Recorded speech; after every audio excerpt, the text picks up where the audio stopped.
नमस्कार students. Gayatri college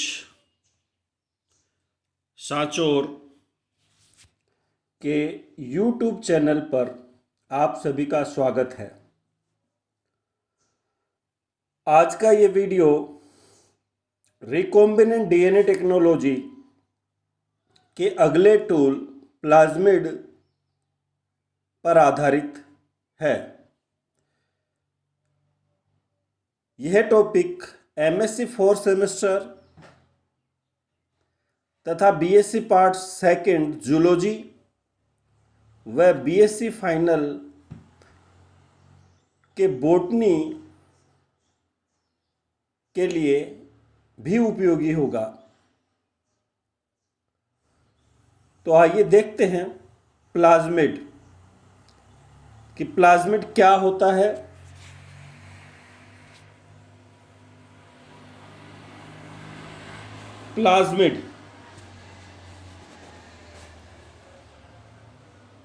plasmid bacteria में पाए जाने वाले अतिरिक्त गुणसूत्रीय डीएनए होते हैं।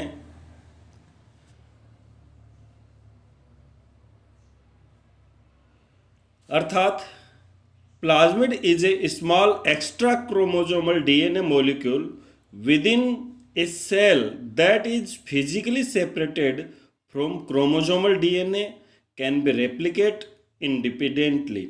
अर्थात प्लाज्मिड जीवाणु कोशिका में पाया जाने वाला अतिरिक्त गुणसूत्रीय डीएनए है। अर्थात हम कह सकते हैं कि जीवाणु कोशिका में दो प्रकार का डीएनए पाया जाता है। एक डीएनए जिससे गुणसूत्रों का निर्माण होता है और जो बैक्टीरिया के जेनेटिक इंफॉर्मेशन को नेक्स्ट जनरेशन में ट्रांसफर करता है, जबकि दूसरा डीएनए जिससे गुणसूत्रों का निर्माण तो नहीं होता पर बैक्टीरिया में दूसरे कार्यों को संपादित करने के लिए होता है। यह सर्कुलर होता है। इसे बैक्टीरिया से बड़ी आसानी से आइसोलेट किया जा सकता है, अर्थात अलग किया जा सकता है, और ये स्वतंत्र रूप से प्रतिलिपिकरण भी कर सकता है, अर्थात इसे रेप्लिकेट करवाया जा सकता है। एक बैक्टीरिया से निकालकर दूसरे बैक्टीरिया में डालकर भी इसका प्रतिलिपिकरण करवाया जा सकता है।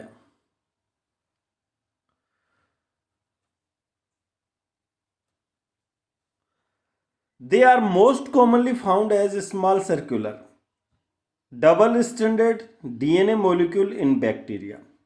प्लाज्मिड द्विरज्जुकी होता है, वर्ताकार होता है और इसमें किसी भी जाति के डीएनए को कट करके जोड़ा भी जा सकता है।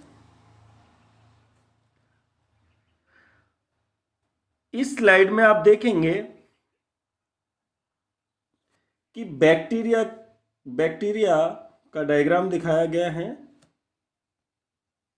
और इस बैक्टीरिया के डायग्राम में दो प्रकार के डीएनए नजर आ रहे हैं। पहला ये रेड वाला डीएनए और दूसरा ये ब्लू वाला डीएनए। रेड वाले डीएनए को बैक्टीरियल डीएनए या क्रोमोसोमल डीएनए कहा जाता है और ये सर्कुलर ब्लू वाले डीएनए को हम प्लाज्मिड कह सकते हैं या प्लाज्मिड कहते हैं। प्लाज्मिड आप आगे इसमें ये भी दिखा रखा है, इस ऊपर वाले डायग्राम को आप देखेंगे कि जब सेल रेप्लिकेशन करती है, अर्थात कोशिका गुणन करती है, या हम कह सकते हैं कि बैक्टीरिया जब जनन करता है, तो जब एक बैक्टीरिया दो बैक्टीरिया में बदलता है तो प्लाज्मिड भी अपनी प्रतिलिपिकरण करके और गुणसूत्रीय डीएनए की भांति ही अब जस्ट डबल हो जाता है और फिर दोनों कोशिकाओं में समान मात्रा में चला जाता है। यहाँ पर आप इसको बड़ी आसानी से देखा जा सकता है। यहाँ पे अब एक और तरीका है कि यदि हमने प्लाज्मिड को इंटीग्रेशन करा दिया, किसी एक बैक्टीरिया से प्लाज्मिड को निकालकर दूसरी बैक्टीरिया में हमने इंटीग्रेट करा दिया, तो वो प्लाज्मिड क्रोमोसोमल डीएनए के साथ जुड़ सकता है और क्रोमोसोमल डीएनए के साथ जुड़कर रेप्लिकेट हो जाता है और फिर दूसरी दोनों पुत्री कोशिकाओं में वो स्थानांतरित होता है। तो अतः देखा जा सकता है कि प्लाज्मिड बैक्टीरिया में पाया जाने वाला अतिरिक्त गुणसूत्रीय डीएनए है जिसमें खुद के प्रतिलिपिकरण की क्षमता पाई जाती है। हमारे पाठ्यक्रम में प्लाज्मिड जो है, क्योंकि हम जीन क्लोनिंग पढ़ रहे हैं तो प्लाज्मिड हमारे जीन क्लोनिंग में उपयोग में लाए जाते हैं, पर प्लाज्मिड को एक वाहक के रूप में उपयोग में लाया जाता है। पर प्राकृतिक तौर से बैक्टीरिया में पाया जाने वाला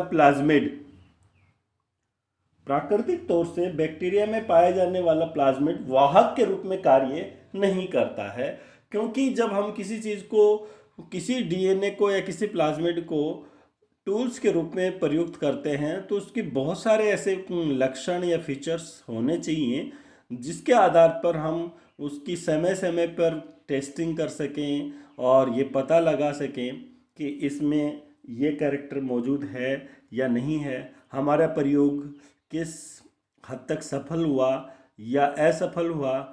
तो इसलिए प्लाज्मिड में कुछ विशेष प्रकार के गुणों की आवश्यकता होती है। जीन क्लोनिंग में एक विशेष प्रकार का प्लाज्मिड उपयोग में लाया जाता है जिसका नाम है PBr322। PBr322 प्लाज्मिड क्या है, अब हम देखते हैं। PBr322 is the first artificial vector developed in 1977 by Bolivar and Rodriguez from E. coli. Plasmid col E first. It is 4.362 kb long, K का मतलब किलो, B का मतलब बेस, अर्थात किलो क्षारक लंबा होता है।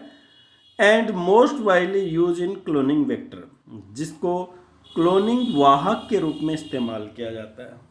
आपने देखा होगा कि PBr322 में P का मतलब होता है प्लाज्मिड, B का मतलब इसको खोजने वाले वैज्ञानिक बोलीवर के नेम का इनिशियल हो गया, R रोड्रिगेज का इनिशियल हो गया, 322 एक नंबर है जो दूसरे प्लाज्मिड से इसे डिस्टिंग्विश या अलग करने, पहचानने में सहायता करता है।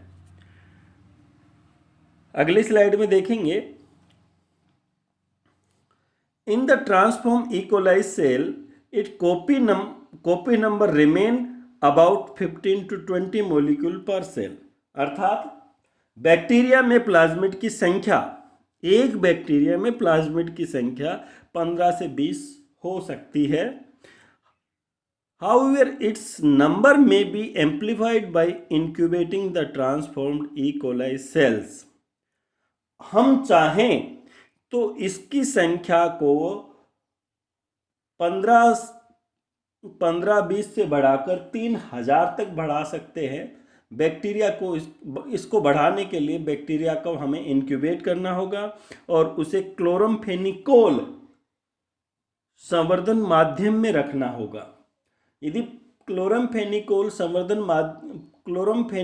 युक्त संवर्धन माध्यम में बैक्टीरिया को इंक्यूबेट करते हैं तो बैक्टीरिया में प्रोटीन संश्लेषण की अभिक्रिया तो बाधित हो जाती है, जबकि रेप्लिकेशन स्टार्ट हो जाता है, जिसकी वजह से E. coli में उपस्थित प्लाज्मिड PBr322 लगभग 3000 की संख्या तक अपना रेप्लिकेशन कर पाता है।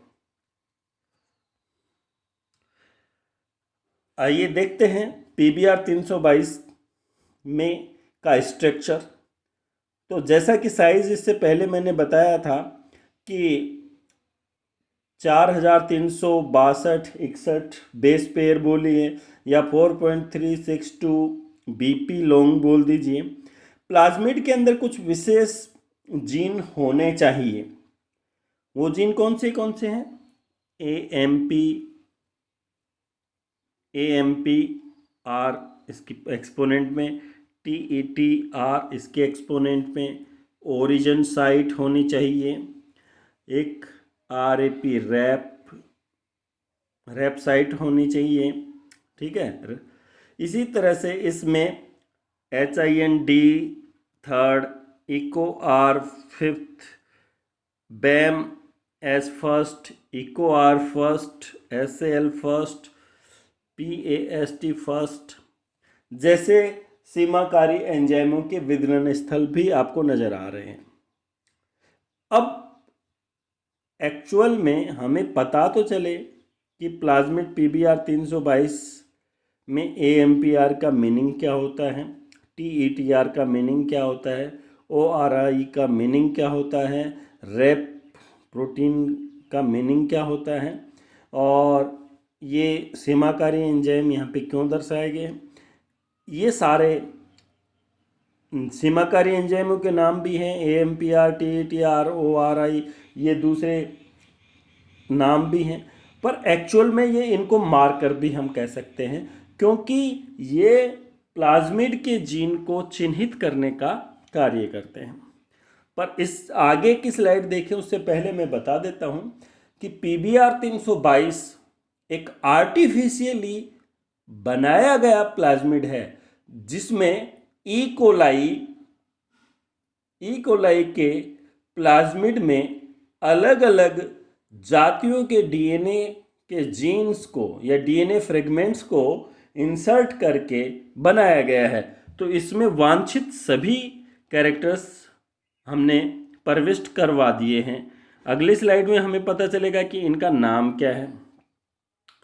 अब आप देखेंगे कि नाम देखेंगे कि इनका मतलब क्या है। देखो यहाँ पे लिखा हुआ है PBr 322, नाम का मैंने आपको पहले समझा दिया था। यहाँ पे जो मैंने लिखा था AMPR, इधर TETR लिखा हुआ है। AMPR का मतलब होता है एम्पिसिलिन रेजिस्टेंट जीन। TETR का मतलब होता है टेट्रासाइक्लिन रेजिस्टेंट जीन। अर्थात जब बैक्टीरिया के अंदर इस प्लाज्मिड को हम इंसर्ट करवा दें, सपोज दैट हमने ई कोलाई के अंदर इस प्लाज्मिड को हमने इंसर्ट करवा दिया, तो इस प्लाज्मिड में एम्पिसिलिन रेजिस्टेंट जीन और टेट्रासाइक्लिन रेजिस्टेंट जीन्स नजर आ रहे हैं। ये एम्पिसिलिन और टेट्रासाइक्लिन क्या है? एम्पिसिलिन और टेट्रासाइक्लिन दोनों एंटीबायोटिक्स हैं जो कि जीवाणु के लिए हार्मफुल हैं। और ये रेजिस्टेंट जीन का वर्क क्या है? यदि ई कोलाई जिसमें PBr 322 नामक प्लाज्मिड हमने इंसर्ट करा दिया और उस ई कोलाई को हमने एम्पिसिलिन युक्त संवर्धन माध्यम में कल्चर मीडियम में ट्रांसफर कर दिया, तो ये जीन एम्पिसिलिन के प्रभाव को क्या कर देंगे? निरस्त कर देंगे। उसी प्रकार यदि इसी बैक्टीरिया को हमने टेट्रासाइक्लिन युक्त संवर्धन माध्यम में स्थानांतरित करेंगे, तो भी टेट्रासाइक्लिन प्रतिरोधी जीन इस प्लाज्मिड में होने के कारण इस बैक्टीरिया को जीवित रखेंगे और टेट्रासाइक्लिन के प्रभाव को नल कर देंगे। ORE का फुल फॉर्म क्या होता है? ORE का मतलब ORI बोलिए, ORE बोलिए। ORI का फुल फॉर्म होता है ओरिजिन ऑफ रेप्लिकेशन। अर्थात इस प्लाज्मिड में जब भी रेप्लिकेशन होगा तो इसी बिंदु से होगा। आप देखेंगे कि ये जो ग्रीन वाला पॉइंट है, ये ग्रीन वाला पॉइंट जिसको अपन ने कहा है, ये वाला ग्रीन वाला point,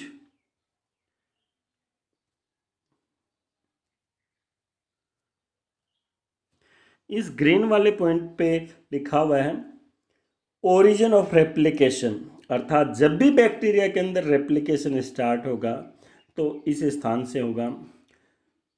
to genes that confirm resistance to different antibiotics, TETR, AMPR।